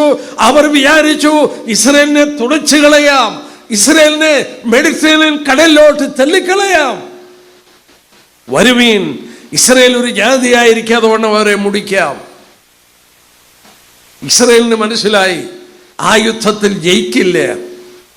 അമേരിക്കയോട് പറഞ്ഞു ഞങ്ങളെ സഹായിക്കണം. അമേരിക്ക വിയറ്റ്നാം യുദ്ധത്തിൽ ഏർപ്പെട്ടതുകൊണ്ട് അവര് മൗനമായിരുന്നു. ലോകത്തിൽ ഒരു രാജ്യവും അവരെ സഹായിച്ചില്ല. ജൂൺ മാസം 67 പ്രഭാതം, 5-ാം തീയതി പ്രഭാതം, സൂര്യൻ ഉദിച്ചിട്ടില്ല. ഇസ്രായേൽ പൈലറ്റുമാർക്ക് ഓർഡർ കിട്ടി, നിങ്ങള് ബോംബിങ് ആരംഭിക്കുക. ഈ പ്രഭാത സൂര്യൻ ഉദിക്കും മുമ്പ് ലോകത്തിലെ ഏറ്റവും വിദഗ്ധന്മാരായ പൈലറ്റ്സ് അവരെ യുദ്ധവിമാനങ്ങൾ എടുത്തു. ശത്രു റഡാറുകൾ നോക്കിയിരിക്കുകയാണ്. ഈ റഡാറിൽ കിട്ടാതിരിക്കാൻ നമ്മൾ കാർ ഓടിക്കുമ്പോൾ, കാറിന്റെ ഓടിക്കുന്നവർക്കറിയാം ഡാർക്ക് ഏരിയ എന്ന് പറഞ്ഞൊരു സ്ഥലമുണ്ട്. കണ്ണാടിയിലൂടെ നോക്കിയാൽ ചില ഭാഗം കാണത്തില്ല. അതുപോലെ റഡാറിന് ഭൂമിയിൽ നിന്ന് അല്ലെങ്കിൽ കടലിൽ നിന്ന് 150 അടി റഡാറിൽ കിട്ടത്തില്ല. യുദ്ധവിമാനങ്ങൾ വരുന്നോന്ന് റഡാർ നോക്കിയിരിക്കുകയാണ്. ഇസ്രായേലിന് ഡു ഓർ ഡൈ, ഒന്നുകിൽ മരണം അല്ലെങ്കിൽ ജയിക്കുക. അവരുടെ പൈലറ്റുമാർ യുദ്ധവിമാനങ്ങൾ കിളത്തി മെഡിറ്ററേനിയൻ കടലിനോട് തീരത്ത് പറ്റി പറപ്പിച്ചു. ഈ 150 അടിയുടെ ഇടയിലൂടെ അവർ പറപ്പിച്ചു. ഞാനിങ്ങനെ വായിച്ചു, ചില പൈലറ്റുമാർക്ക് അവരുടെ വിമാന ചിറകുകള് മെഡിറ്ററേനിയൻ കടലിലെ വെള്ളം വീഴുന്നതായിട്ട് തോന്നി. അവര് ശത്രുവിന്റെ റഡാറിൽ കിട്ടിയില്ല. അവര് ഈജിപ്തിന്റെ അടുക്കൽ വന്നപ്പോൾ പറന്നുയർന്ന് ബോംബിംഗ് ആരംഭിച്ചു. ആ രാത്രിയിൽ 350 ഈജിപ്ഷ്യൻ പൈലറ്റ്സിൽ 100 പേരെ നിലത്ത് വെച്ച് അവർ കൊന്നുകളഞ്ഞു. ഏതാണ്ട് 10-16 എയർപോർട്ടുകൾ അവർ നശിപ്പിച്ചു. ഒരു പ്ലെയിനും പൊങ്ങാതാക്കി. ശത്രുവിന്റെ 444 യുദ്ധവിമാനങ്ങൾ തീർത്തു. റഡാറുകൾ എല്ലാം തീർത്തു. സിറിയയുടെ, ഈജിപ്തിന്റെ, ജോർദാന്റെ 3 രാജ്യങ്ങളുടെ ആകാശ നിയന്ത്രണം ഇസ്രായേൽ ഏറ്റെടുത്തു. 2-ാമത്തെ ദിവസം അവരുടെ പാരട്രൂപ്പടന്മാർ യെരുശലേമിൽ ലാൻഡ് ചെയ്തു. യെരുശലേമിൽ ചെന്ന് കാലുകുത്തി. 6 ദിവസമായപ്പോൾ ലോകം മുഴുവൻ ശബ്ദമുയർത്തി യുദ്ധം നിർത്തണം. അതുകൊണ്ട് അതിന് പേര് പറഞ്ഞു 6 Day War. 6 ദിവസം കൊണ്ട് യുദ്ധം തീർന്നു. പക്ഷേ അവർ പഴയ യെരുശലേം പിടിച്ചെടുത്തു. കർത്താവിന്റെ വചനത്തിൽ എന്താ പറഞ്ഞത്? നിങ്ങളെ ഞാൻ യെരുശലേമിന്റെ നടുവിൽ കൂട്ടും. 1967 യഹൂദൻ ആ പഴയ യെരുശലേം പിടിച്ചെടുത്തു. ഇത് പിടിച്ചെടുത്ത് 1980 ജൂലൈയിൽ ലോകത്തോട് അവർ പ്രഖ്യാപിച്ചു, യെരുശലേം അവിഭാജ്യമായ ഞങ്ങളുടെ നിത്യതലസ്ഥാനം ഇനി വിട്ടുകൊടുക്കില്ല. 1980 സെപ്റ്റംബറിൽ മൊറോക്കോ എന്ന് പറയുന്ന സ്ഥലത്ത് അറബി രാജ്യങ്ങളുടെ തലവന്മാർ ഒന്നിച്ചുകൂടി യെരുശലേമിനെ മോചിപ്പിക്കണം. അവര് അതിന് പേര് പറഞ്ഞു വിശുദ്ധ യുദ്ധം. അറബി ഭാഷയിൽ അതിന്റെ പേര് ജിഹാദ് എന്നാണ്. ഈ വേദപുസ്തകം പറയുന്നു അവസാനത്തെ യുദ്ധം വിശുദ്ധ യുദ്ധമാണ്. യോവേൽ പ്രവചനം ഒന്നെടുത്ത് ബൈബിളുള്ളവർ ശ്രദ്ധിക്കുക. അവസാനത്തെ യുദ്ധം ഈ യുദ്ധമാണ്. ഞാൻ ഈ വാക്യം വായിച്ചിട്ട് ഞാൻ ഒറിജിനൽ ഭാഷയിൽ, എബ്രായ ഭാഷയിൽ എന്താ എഴുതിയിരിക്കുന്നതെന്ന് പരിശോധിച്ചപ്പോൾ മലയാള ഭാഷ കൃത്യമായി വിവർത്തനം ചെയ്തിരിക്കുകയാണ്. യോവേൽ പ്രവചനം 3-ാം അധ്യായം. എൻ്റെ പ്രിയപ്പെട്ടവരോട് പറയട്ടെ, അവസാനത്തെ യുദ്ധം വിശുദ്ധ യുദ്ധമാണ്. ആരാണ് ആ യുദ്ധത്തിൽ ഏർപ്പെടുന്നത്? യോവേൽ പ്രവചനം 3-ാം അധ്യായം 9-ാം വാക്യം നോക്കി. ഇത് ജാതികളുടെ ഇടയിൽ വിളിച്ചു പറയുവീൻ, വിശുദ്ധ യുദ്ധത്തിന് ഒരുങ്ങിക്കൊള്ളുവീൻ, വീരന്മാരെ ഉദ്യമിപ്പീൻ. അതിന്റെ 11-ാം വാക്യം, ചുറ്റുമുള്ള സകല ജാതികളുമായുള്ളവരെ. വീണ്ടും 12-ാം വാക്യം, ചുറ്റുമുള്ള സകല ജാതികളെ. വിശുദ്ധ യുദ്ധത്തിന് ചുറ്റുമുള്ള ജാതികളോട് ഒരുങ്ങാൻ പറയുകയാണ്. ആരാണ് ചുറ്റുമുള്ള രാജ്യങ്ങൾ? അവ മുസ്ലിം രാജ്യങ്ങളാണ്. എൻ്റെ പ്രിയപ്പെട്ടവരെ, മുസ്ലിങ്ങൾ ലോകത്തിൽ ഇല്ലായിരുന്നു. എന്നാ മുസ്ലിങ്ങൾ ഉണ്ടായത്? ക്രിസ്തു വന്ന് 600 വർഷം കൂടെ കഴിഞ്ഞു. മുഹമ്മദ് നബി മരിക്കുന്നത് AD 622-ലാണ്. AD 638-ഒക്കെയായി ആ പ്രദേശം മുഴുവൻ ഇസ്ലാമിലോട്ടായിട്ട് ഈ പ്രവചനം പ്രവചിക്കുമ്പോൾ ലോകത്തിൽ ഇസ്ലാം ഇല്ല. അന്ന് ദൈവം രേഖപ്പെടുത്തി ചുറ്റും കിടക്കുന്ന രാജ്യങ്ങൾക്ക് വിശുദ്ധ യുദ്ധത്തിന് കാരണമാകും ഇത്. കണ്ടോ? 1980 സെപ്റ്റംബറിൽ മൊറോക്കോയിൽ ഇസ്ലാമിക് രാജ്യങ്ങളുടെ തലവന്മാർ ഒന്നിച്ചുകൂടിയപ്പോൾ സൗദിയുടെ പ്രിൻസാണ് പറഞ്ഞത് വിശുദ്ധ യുദ്ധം പ്രഖ്യാപിക്കണം. ബ്രദേഴ്സ്, സിസ്റ്റേഴ്സ്, യെരുശലേം പലരും ഭരിച്ചിട്ടുണ്ട്, അനേകർ കൈവശപ്പെടുത്തിയിട്ടുണ്ട്. ബാബിലോണിയർ പിടിച്ചെടുത്തു, മേദ്യരും പാർശ്വരും പിടിച്ചെടുത്തു, ഗ്രീക്ക് സാമ്രാജ്യം പിടിച്ചെടുത്തു, റോമാക്കാർ പിടിച്ചെടുത്തു, ക്രിസ്ത്യൻ ക്രൂസൈഡ് പിടിച്ചെടുത്തു, ബ്രിട്ടീഷുകാർ പിടിച്ചെടുത്തു, യോർദാൻ പിടിച്ചെടുത്തു, അനേക രാജ്യങ്ങൾ അത് ഭരിച്ചു. പക്ഷെ അവരൊക്കെ ഭരിച്ചപ്പോൾ യെരുശലേം ഒരു പ്രശ്നമല്ല. 1967 6 ദിവസത്തെ യുദ്ധത്തിൽ ഇസ്രായേൽ അത് പിടിച്ചെടുത്ത് കഴിഞ്ഞപ്പോൾ സഖറിയ പ്രവചനം ഒന്നെടുത്ത്. സഖറിയ പ്രവചനം, എൻ്റെ പ്രിയപ്പെട്ടവരോട് ഞാൻ പറയട്ടെ, ഒന്നും മനസ്സിലായില്ലെങ്കിലും ഈ ഒരു സത്യം ഗ്രഹിക്കുക. അവസാന യുദ്ധത്തിന്റെ കാരണം ഇന്ന് നിലനിൽക്കുന്നു. ഇതൊരു ന്യൂക്ലിയർ യുദ്ധമായി മാറും. നാളെ രാത്രി ഞാനത് ചൂണ്ടിക്കാണിക്കാം. നോക്കിയേ, സഖറിയ പ്രവചനം 12-ാം അധ്യായം അതിൻ്റെ 1-ാം വാക്യം തുടങ്ങി വായിക്കാം. പ്രവാചകം ഇസ്രായേലിനെ കുറിച്ചുള്ള യഹോവയുടെ അരുളപ്പാട്, ആകാശം വിരിക്കുകയും ഭൂമിയുടെ അടിസ്ഥാനം ഇടുകയും മനുഷ്യന്റെ ആത്മാവിനെ അവന്റെ ഉള്ളിൽ നിർമ്മിക്കുകയും ചെയ്തിരിക്കുന്ന യഹോവയുടെ അരുളപ്പാട്, ഞാൻ യെരുശലേമിനെ ചുറ്റുമുള്ള സകല ജാതികൾക്കും ഒരു പരിഭ്രമ പാത്രമാക്കും. ഈ വാക്യം വായിച്ചിട്ട് ഞാൻ ചിലപ്പോഴൊക്കെ ഇങ്ങനെ ഇരുന്ന് ചിന്തിക്കാറുണ്ട്. ഈ വാക്യം നോക്കിയ 1-ാം വാക്യം, ദൈവം പറയുക ഞാൻ ആരാണെന്ന്. ചിലപ്പം വർത്താനം പറയുമ്പോൾ പറയും ഞാൻ ഇന്നാളുടെ ഇന്നാളാണ്, ഇന്നാൾ എൻ്റെ അമ്മാച്ചനാണ്, എന്നെ പരിചയപ്പെടുത്താറുണ്ട്. ദൈവം പരിചയപ്പെടുത്തുകയാണ്. ഞാൻ ആരാന്നറിയാമോ? ഞാനാണ് ആകാശം വിരിച്ചത്, ഞാനാണ് ഭൂമിക്ക് അടിസ്ഥാനമിട്ടത്, ഞാനാണ് മനുഷ്യന്റെ ഉള്ളിൽ അവന്റെ ആത്മാവിനെ നിർമ്മിച്ചത്. ഞാൻ പറയുന്നു, ഞാൻ യെരൂശലേമിനെ ചുറ്റും കിടക്കുന്നവർക്ക് പരിഭ്രമപാത്രമാക്കും, തത്തളിപ്പിൻ പാത്രമാക്കും. തമിഴിൽ അങ്ങനെയാണ്, തത്തളിപ്പിൻ പാത്രം, വിറയ്ക്കുന്ന പാത്രമാക്കും. ആർക്കാ? ചുറ്റും കിടക്കുന്നവർക്ക്. അതെങ്ങനെയാ ചുറ്റും കിടക്കുന്നവർക്ക് ഇതൊരു ഒരു തത്തളിപ്പിൻ പാത്രം? ഇംഗ്ലീഷിൽ വായിച്ചാൽ കപ്പ് ഓഫ് ഡ്രങ്കൺനെസ് എന്നാണ്. മദ്യത്തിന്റെ പാത്രമാക്കി തീർക്കും. എങ്ങനെയാ? ഈ വാക്യത്തിൽ തിരിച്ചു വരണം. യെശയ്യാപ്രവചനം 29 എടുത്ത് എങ്ങനെയാണെന്ന് കാണിക്കാം. വേദവാക്യങ്ങളാണ് നമുക്ക് ആധാരമായിട്ടുള്ളത്. യെശയ്യാപ്രവചനം 29. അയ്യോ, നമ്മുടെ കൈകളിലിരിക്കുന്ന വിശുദ്ധ വേദപുസ്തകം ഇതുപോലെ വിലപ്പെട്ട ഒരു ഗ്രന്ഥമുണ്ടോ? ഞാൻ ചിലപ്പം പ്രാർത്ഥിക്കാറുണ്ട്, ദൈവമേ ഒരായുസൂടെ കിട്ടിയിരുന്നെങ്കിൽ, ആയുസൂടെ വേറെ ഒന്നിനും പോകാതെ ഇത് തന്നെ പഠിക്കാനിരുന്നേനെ. എൻ്റെ ആയുസിൻ്റെ ഏറിയ പങ്കും ഈ ബൈബിളിൻ്റെ മുന്നിൽ ചെലവഴിച്ച ഒരു വ്യക്തിയാണ് ഞാൻ. ഈ പ്രായത്തിലും ഇന്നും ഈ വേദോത്സവമായിട്ട് ഞാൻ ഇരിക്കുകയാണ്. ഇതുപോലെ നമ്മെ ജ്ഞാനികളാക്കുന്ന, ഇതുപോലെ മനസ്സിന് ആനന്ദം തരുന്ന വേറെ ഒരു ഗ്രന്ഥമുണ്ടോ? ഇവിടെ നോക്കിക്കേ, ഇവിടെ നോക്കിക്കേ, നമ്മൾ വായിച്ചു, ഇത് യെരൂശലേം ചുറ്റും കിടക്കുന്നവർക്ക് ഒരു പരിഭ്രമപാത്രം, കപ്പ് ഓഫ് ഡ്രങ്കൺനെസ്, മദ്യത്തിന്റെ കപ്പായി മാറും. യെശയ്യാവ് 29 1-ാം വാക്യം. അയ്യോ അരിയേലേ അരിയേലേ. അത്രയും വായിച്ചു കഴിയുമ്പോൾ നമ്മൾ നിർത്തും. ഇതെന്താ അരിയേൽ എന്നൊക്കെ പറഞ്ഞാൽ നമുക്കറിയില്ല. അരിയേൽ എന്ന് പറഞ്ഞാൽ ലയൺ ഓഫ് ഗോഡ്, ദൈവത്തിന്റെ സിംഹം. എന്താ? ദാവീദ് പാളയമിറങ്ങിയ നഗരമേ, ദാവീദ് പാളയമിറങ്ങിയ സിയോൻ, യെരൂശലേം, ആ പട്ടണത്തിന്റെ പേരാണ് അരിയേൽ. ദൈവം വിളിച്ച പേരാ. താഴോട്ട് വായിക്കുന്നു 7-ാം വാക്യം. അരിയേലിന്റെ നേരെ യുദ്ധം ചെയ്യുന്ന സകല ജാതികളുടെ കൂട്ടം, അതിനും അതിന്റെ കൊത്തളങ്ങൾക്കും നേരെ യുദ്ധം ചെയ്ത് അതിനെ വിഷമിപ്പിക്കുന്ന ഏവനും തന്നെ. ഈ പട്ടണത്തിന്റെ ചുറ്റും യുദ്ധം ചെയ്യാൻ ആളുകൾ കൂടും. ഇനിയത്തെ യുദ്ധം അതാണ്. എന്നാൽ അടുത്ത ഭാഗം നോക്കാം. 9-ാം വാക്യം.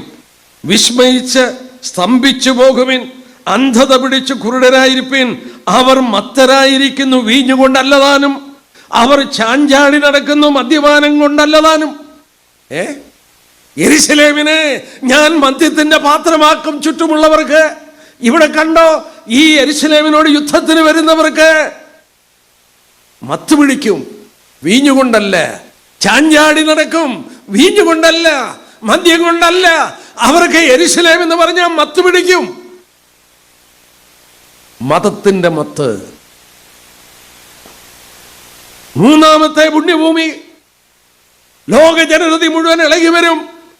ഇറാൻ എന്താ പറഞ്ഞത്? ഇറാൻ പറഞ്ഞത് ഇസ്രയേലിനെ ഇല്ലായ്മ ചെയ്യേണ്ടത് ധാർമ്മികവും നമ്മുടെ മതപരവുമായ ആവശ്യമാണ്. യെരൂശലേം മോചിപ്പിക്കണം, പലസ്തീൻ രാജ്യത്തിന് തലസ്ഥാനമായി വേണം. എത്രയോ വർഷം മുമ്പ് ദൈവം പറഞ്ഞു, ഞാൻ യെരൂശലേമിനെ ചുറ്റും കിടക്കുന്നവർക്ക് ഒരു മദ്യത്തിന്റെ പാത്രമാക്കി തീർക്കും. അവിടെ കൊണ്ട് തീർന്നില്ലേ? സക്കറിയാവ് 12 നോക്കിക്കട്ടെ. അന്നാളിൽ 3-ാം വാക്യം. അന്നാളിൽ ഞാൻ യെരൂശലേമിനെ സകല ജാതികൾക്ക് ഭാരമുള്ള കല്ലാക്കി വെക്കും. ഭൂമിയിലെ സകല ജാതികളും അതിന് വിരോധമായി കൂടി വരും. എന്റെ പ്രിയപ്പെട്ടവരെ, ഭൂമിയിലുള്ള രാജ്യങ്ങൾ മുഴുവൻ ഇന്ന് അമേരിക്ക എന്ന് പറയുന്ന ഒരു രാജ്യമുള്ളത് കൊണ്ടാണ് ഇസ്രയേൽ ഇങ്ങനെ നിൽക്കുന്നത്. വേദോത്സവം പറയുന്നു ഇസ്രയേലും അമേരിക്കയും കൈവിടും. അങ്ങനെ പറയുന്നുണ്ടോ? നിങ്ങൾ ചോദിക്കും, അങ്ങനെ പറയുന്നുണ്ടോ? അമേരിക്ക കൈവിടുമെന്ന് പറയുന്നുണ്ടോ? ഉണ്ടെന്ന് ഞാൻ കാണിച്ചു തരാം. നിങ്ങൾ ജെരമ്യാവ് 30 വീണ്ടും ഒന്നെടുത്ത് ഈ വാക്യത്തിൽ തിരിച്ചു വരണം. അമേരിക്ക കൈവിടുമെന്ന് ഞാൻ കാണിച്ചു തരാം. ജെരമ്യാ പ്രവചനം 30-ാം അധ്യായം നമ്മൾ വായിച്ച ഭാഗമാണ് 7-ാം വാക്യം. യാക്കോബിന് കഷ്ടകാലം ആ നാൾ പോലെ വേറെ ഇല്ലാതെ വണ്ണം ഭയാനകമായ കഷ്ടകാലം. അന്ന് 13-ാം വാക്യം നോക്കിയേ, നിന്റെ വ്യവഹാരം നടത്തുവാൻ ആരുമില്ല. 14-ാം വാക്യം, നിന്റെ സ്നേഹിതന്മാരൊക്കെ നിന്നെ മറന്നിരിക്കുന്നു. അയ്യോ, അത് ചുവന്ന മഷി കൊണ്ട് വരച്ചു വെച്ചു. ഈ ദിവസം വരുമ്പോൾ അമേരിക്ക നിന്നെ സഹായിക്കാൻ കാണില്ല. എന്തിനാണ് അമേരിക്ക ഇന്ന് ഇറാനെ ബോംബ് ചെയ്യുന്നത്? ഇസ്രയേലിന് വേണ്ടിയാണ്. നിങ്ങൾക്കറിയാം, വാർത്തയിലൂടെ കാണുന്നു. ഇവിടെ കണ്ടോ ഈ നാളിൽ നിന്റെ വ്യവഹാരം നടത്തുവാൻ ആരുമില്ല. UN നിനക്ക് വേണ്ടി സംസാരിപ്പാൻ ആരും കാണില്ല. നിനക്ക് വേണ്ടി വീറ്റോ ചെയ്യാൻ അമേരിക്ക കാണില്ല. മാത്രമല്ല, നിന്റെ സ്നേഹിതന്മാരൊക്കെ നിന്നെ മറക്കും. അമേരിക്ക ഒരു വലിയ ബുദ്ധിമുട്ടിലോട്ട് പോകാൻ എല്ലാ സാധ്യതയുമുണ്ട്. സമയമില്ല, അല്ലെങ്കിൽ ഞാൻ എടുത്തേനെ. ഈ യുദ്ധം കഴിയുമ്പോൾ അമേരിക്കയുടെ സ്ഥിതി എന്താകുമെന്ന് നമുക്ക് വർണ്ണിപ്പാൻ വയ്യാതെ വണ്ണം സാമ്പത്തിക പ്രതിബന്ധങ്ങൾ വളരെയധികം അവരെ അലട്ടുന്ന ഒരു സാഹചര്യമാണ്. വീണ്ടും നമുക്ക് നോക്കാം, സഖറിയാ പ്രവചനത്തിലേക്ക് മടങ്ങി വരാം. 14-ാം അധ്യായം എടുത്താട്ടെ. സഖറിയാ പ്രവചനം 14-ാം അധ്യായം അതിൻ്റെ 14-2. ഞാൻ സകല ജാതികളെയും യെരൂശലേമിനോട് യുദ്ധത്തിനായി കൂട്ടിവരുത്തും. ആരായി പറയുന്നത്? സ്വർഗത്തിലെ ദൈവം. ഭൂമിയിലെ സകല ജാതികളും യെരൂശലേമിനോട് യുദ്ധത്തിന് കൂടി വരും. നഗരം പിടിക്കപ്പെടും, സ്ത്രീകളെ വഷളാക്കും, നഗരത്തിൽ പാതി പ്രവാസത്തിൽ പോകും. എന്നാൽ യഹോവ പുറപ്പെട്ട് താൻ യുദ്ധ ദിവസത്തിൽ പൊരുതുപോലെ ആ ജാതിയോട് പെരുതും. അന്നാളിൽ അവന്റെ കാൽ യെരൂശലേമിന് കിഴക്കുള്ള ഒലിമലയിൽ നിൽക്കും. സ്തോത്രം. ഒലിമലയിൽ നിന്നാണ് നമ്മുടെ കർത്താവ് സ്വർഗത്തിലോട്ട് പോയതുപോലെ വരുമെന്ന് പറഞ്ഞു. യഹൂദൻ കുത്യമെങ്കിലേക്ക് നോക്കും. നോയിക്കേ 13-ാം അധ്യായം, സഖറിയാവ് 13 നോയിക്കേ. 13-ാം അധ്യായം 10-ാം വാക്യം 9 തൊട്ട് വായിക്കാം. അന്നാളിൽ ഞാൻ യെരൂശലേമിന്റെ നേരെ വരുന്ന സകല ജാതികളെ നശിപ്പിപ്പാൻ നോക്കും. ഞാൻ ദാവീദ് ഗൃഹത്തിന്മേലും യെരൂശലേം നിവാസികളുടെ മേലും കൃപയുടെയും യാചനയുടെ ആത്മാവിനെ പകരും. അവർ കുത്തിയിട്ടുള്ളവങ്കിലേക്ക് നോക്കും. ഏകജാതനെ കുറിച്ച് വിലപിക്കുന്നത് പോലെ അവർ അവനെ കുറിച്ച് വിലപിക്കും. അവർ കുറ്റമേറ്റു പറഞ്ഞ് എന്റെ മുഖം അന്വേഷിക്കുന്നത് വരെ ഞാൻ മടങ്ങിപ്പോയി എന്റെ സ്ഥലത്തിലിരിക്കും. അവരുടെ കഷ്ടതയിൽ അവരെന്നെ അന്വേഷിക്കും. 13-ാം അധ്യായത്തിന്റെ 8-ാം വാക്യം നോക്കിയേ. ഭയത്തോടുകൂടെ വായിക്കാനൊക്കെ ഉള്ളൂ. 13-8 സർവദേശത്തിൽ 2/3 ഛേദിക്കപ്പെട്ട് പ്രാണനെ വിടും, 1/3 ശേഷിച്ചിരിക്കും. 1/3 ഞാൻ തീയിൽ കൂടെ കടത്തി വെള്ളി ഊതിക്കഴിക്കുന്ന പോലെ ഊതിക്കഴിക്കും, പൊന്നു ശോധന കഴിക്കുന്ന പോലെ അവരെ ശോധന കഴിക്കും. എൻ്റെ സഹോദരന്മാരെ, യഹൂദന്മാരിൽ 2/3 കൊന്നുകളയും, 1/3 ശേഷിക്കും. ആ സമയത്ത് അവർ കരയും. ആരും സഹായത്തിനില്ലാതെ അമേരിക്കയും കൈ കഴുകുമ്പോൾ അവർ കുത്തിമെങ്കിലേക്ക് നോക്കി കരയും. ആ കരയിച്ചലിന്റെ മൂർധന്യാവസ്ഥയിൽ അവന്റെ കാല് യെരൂശലേമിന് കിഴക്കുള്ള ഒലിമലയിൽ വന്ന് നിൽക്കും. അത് കർത്താവിന്റെ മഹത്വ പ്രത്യക്ഷതയാണ്. സ്തോത്രം. അത് സംഭവിക്കുന്നതിന് 7 വർഷം മുമ്പ് ഞാനും നിങ്ങളും ദൈവസഭ ഇവിടെ നിന്നും മാറ്റപ്പെടും. അങ്ങനെയാണെങ്കിൽ ഈ സംഭവം നടക്കാൻ കാര്യങ്ങൾ ഒരുക്കപ്പെട്ടു എങ്കിൽ, രാഷ്ട്രീയമായി ഈ സംഭവങ്ങൾക്ക് വേണ്ടി ലോകരാജ്യങ്ങൾ ഒരുക്കപ്പെട്ട് കഴിഞ്ഞുവെങ്കിൽ, ഞാനും നിങ്ങൾ ഇവിടെ നിന്ന് പോകുവാൻ സമയം എത്രയോ അതിക്രമിച്ചു. നമ്മുടെ കർത്താവ് എപ്പം വേണേലും വന്ന് നമ്മളെ ചേർക്കാം. കർത്താവിൻ്റെ വരവിനോട് ഏറ്റവും അടുത്ത ദിവസങ്ങളാണ്. കഴിഞ്ഞ രാത്രിയിൽ ഞാൻ ചൂണ്ടിക്കാണിച്ചു, 2000 വർഷങ്ങൾക്ക് മുമ്പ് മാനവരാശിയുടെ രക്ഷയ്ക്ക് വേണ്ടി ഈ ഭൂമിയിൽ ഇറങ്ങി വന്ന് എൻ്റെയും നിങ്ങളുടെയും പാപങ്ങൾക്ക് വേണ്ടി ക്രൂശിൽ അവൻ യാഗമായി തീർന്നു.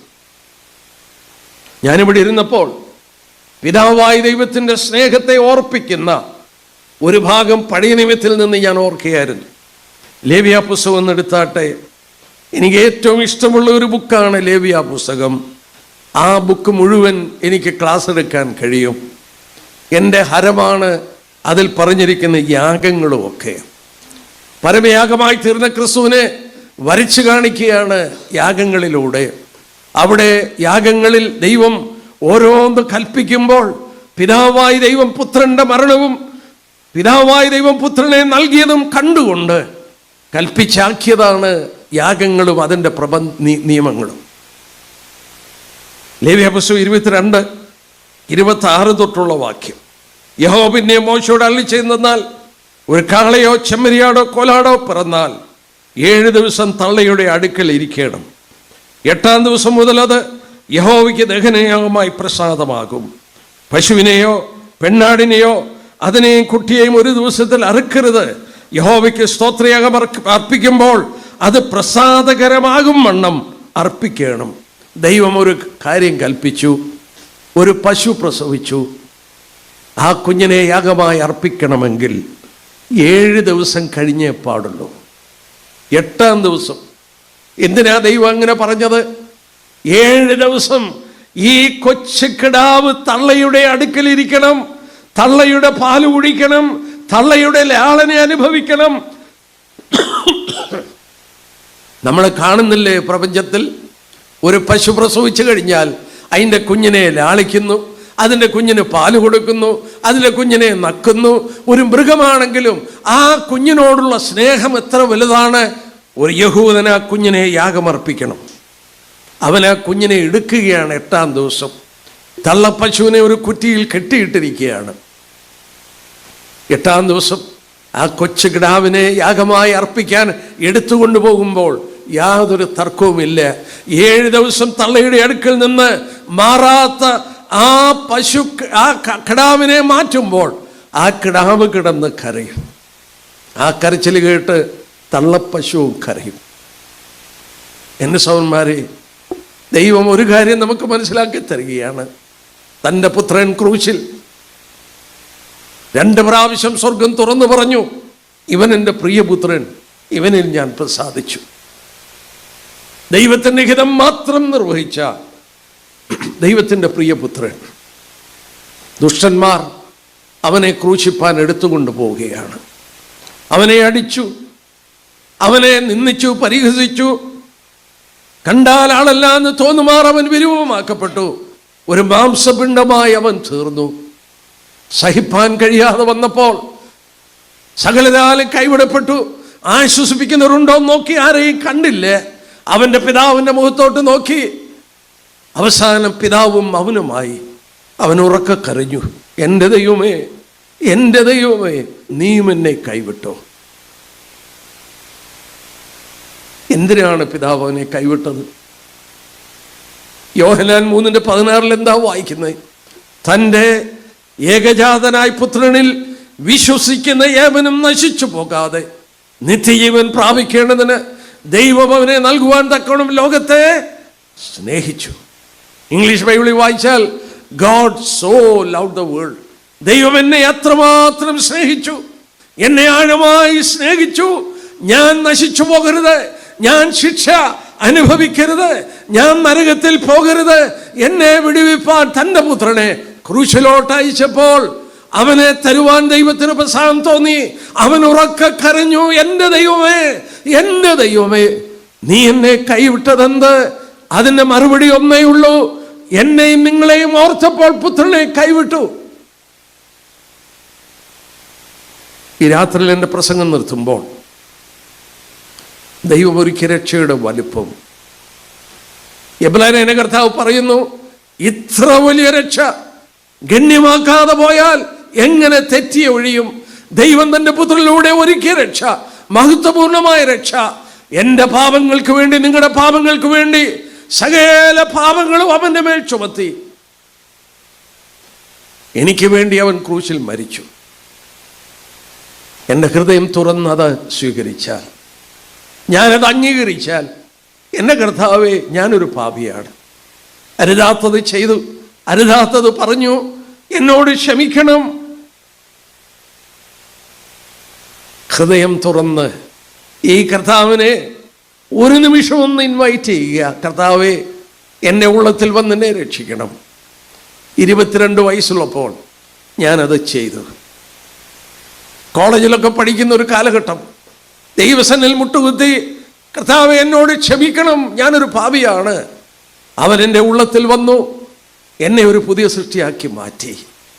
നിങ്ങളുടെ ജീവിതത്തിൽ അങ്ങനെ ഒരു ദിവസമുണ്ടോ? അവനെ കൈക്കൊണ്ട് അവൻ്റെ നാമത്തിൽ വിശ്വസിക്കുന്ന എവനും ദൈവമക്കളാകുവാൻ അവൻ അധികാരം കൊടുത്തു. ആ കർത്താവിനെ സ്വീകരിച്ചാൽ നിങ്ങൾ ദൈവഹിതലായി മാറും. എപ്പം വേണമെങ്കിലും കർത്താവിന് വരാം, എന്നെ ചേർക്കാം, നിങ്ങളെ ചേർക്കാം. ആ ഗണത്തിൽ നിങ്ങൾ പെടും. അതോർത്ത് ദൈവത്തിന് മഹത്വം കരയറ്റാം. അല്ല എങ്കിൽ നിങ്ങൾ കൈവിടപ്പെടും. ഭയാനകമായ വിപത്തുകളിലേക്ക് നിങ്ങൾ മാറ്റപ്പെടും.